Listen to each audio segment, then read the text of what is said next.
Dans cette vidéo, je vais te présenter l'un des secrets pour bâtir une vie de prière disciplinée. Si tu es nouveau sur la chaîne, je me présente, moi c'est Aube Aroyer.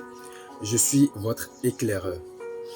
Alors, depuis un certain temps, j'ai commencé à partager sur ma page personnelle Aube Aroyer quelques secrets pour bâtir sa discipline. Et le premier domaine que nous allons entamer, c'était la discipline dans sa vie de prière. Il faut dire que la vie de prière de beaucoup de personnes et de moi aussi, il y a disons 1 ou 2 ans, c'était des hauts et des bas. Il y a des saisons dans ta vie où tu pries et tu es vraiment en train de prier, tu passes du temps dans la prière. Mais il arrive d'autres semaines également où quasiment tu n'arrives pas à prier, bien tu pries peut-être le lundi, le mardi tu ne pries plus, peut-être même tu passes une semaine à ne pas prier. Il y a d'autres personnes qui se retrouvent même 1 mois à ne pas prier. Et ce que je suis en train de présenter ici n'a pas rapport avec une religion particulière, non.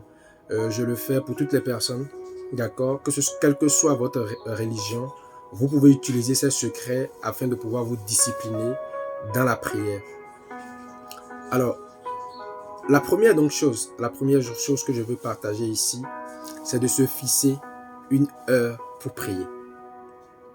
Je sais, il y a beaucoup de personnes qui ne seront peut-être pas d'accord avec moi, mais laissez-moi le temps d'aller jusqu'au bout et de vous dire que c'est ce que moi-même j'applique et ça donne en fait du résultat. Donc, celui qui veut bâtir une vie de prière disciplinée doit commencer à se fixer une heure pour prier. C'est très important. Je donne un exemple. Si vous êtes quelqu'un qui travaille beaucoup dans la journée, que vous rentrez peut-être autour de 22 heures, l'une des choses que je vais vous proposer, c'est de fixer votre heure de prière dans la matinée, très tôt quand vous vous levez le matin. Pourquoi? Parce que si vous travaillez tout au long de la journée et que finalement, c'est le soir que vous devez prier, assurément, vous convenez avec moi que vous serez fatigué. Donc, ça, ce n'est qu'un exemple que je donnais, d'accord? Donc, vous devez fixer donc l'heure de prière. Prenez un exemple. Vous fixez votre heure de prière, par exemple, à 6 heures, d'accord? Cela suppose donc que vous allez vous réveiller avant 6 heures. Peut-être vous allez vous réveiller, vous allez marcher un peu le temps que le sommeil ne quitte vraiment vos yeux et que vous ne vous mettez vraiment à prier. Vous chantez peut-être d'abord avant de commencer à prier proprement dit. Donc, quel est l'avantage donc de fixer une heure? L'avantage, c'est que une fois la semaine là passée, c'est-à-dire que si vous fixez par exemple 6 heures, vous mettez votre réveil, d'accord? Vous mettez votre réveil. Donc, le réveil va vous faire lever chaque jour. Et la chose que j'ai expérimentée et qui est très bien dans le fait de fixer une heure pour prier, c'est que le Seigneur, en collaboration avec votre corps, va définir finalement avec le temps cette heure comme une heure où vous faites une activité. Donc, même quand l'alarme ne va plus sonner, c'est-à-dire au bout de 2 mois ou 3 mois, quand même l'alarme ne sera pas là, votre horloge intérieure va identifier que cette heure-là, vous êtes souvent en éveil. Et donc, naturellement, vous allez vous réveiller et vous allez savoir donc qu'à cette heure, vous allez prier.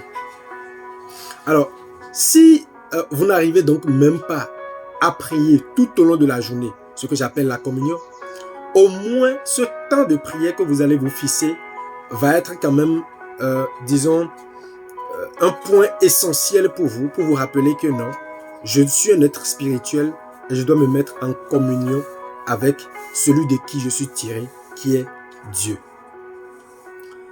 Vous savez, je ne voudrais pas que les vidéos que je fais soient assez longues. Je vais m'en arrêter là. Si vous avez des questions à propos de ce que je suis en train de dire, n'hésitez pas, posez-moi des questions. Et je sais que plusieurs personnes sont dans différents cas, selon le travail que vous faites, selon les activités que vous avez, selon le pays même dans lequel vous êtes. D'accord? N'hésitez pas donc à me poser des questions directement en commentaire. Je me ferai un plaisir de pouvoir répondre. Aimez donc la vidéo, commentez-la. Un pouce bleu va beaucoup m'aider, va m'encourager dans le travail que je suis en train de faire. Merci beaucoup. C'était Aube Aroyer et à lundi prochain pour un autre secret de discipline. Bye bye!